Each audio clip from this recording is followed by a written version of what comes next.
As I watched, the Lamb broke the first of the 7 seals on the scroll. Then I heard one of the 4 living beings say with a voice like thunder, "Come."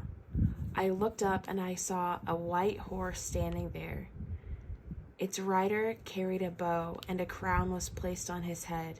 He rode out to win many battles and gain the victory.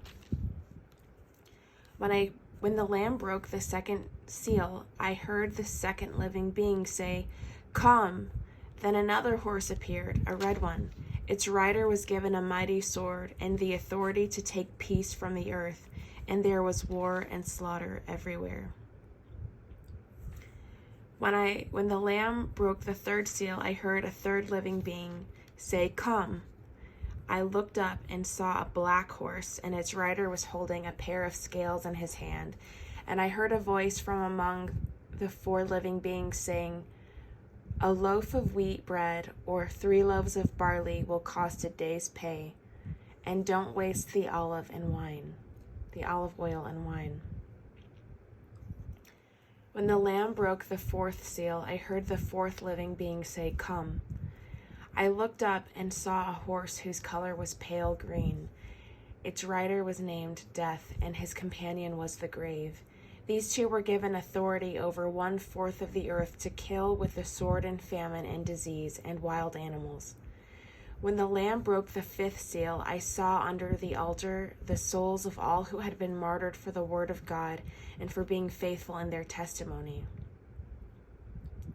They shouted to the Lord and said, "O sovereign Lord, holy and true, how long before you judge the people who belong to this world and avenge our blood for what they have done to us?"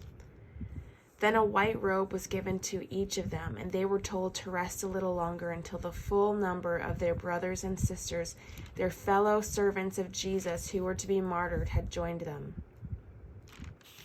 I watched as the Lamb broke the 6th seal, and there was a great earthquake. The sun became as dark as black cloth,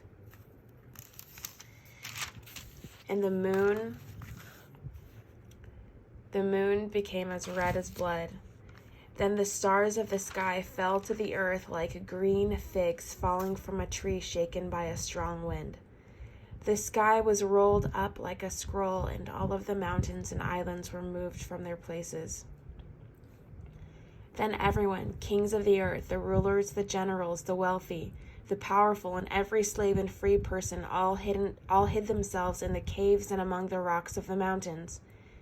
And they cried to the mountains and the rocks, "Fall on us and hide us from the face of the one who sits on the throne and from the wrath of the Lamb. For the great day of their wrath has come, and who is able to survive?"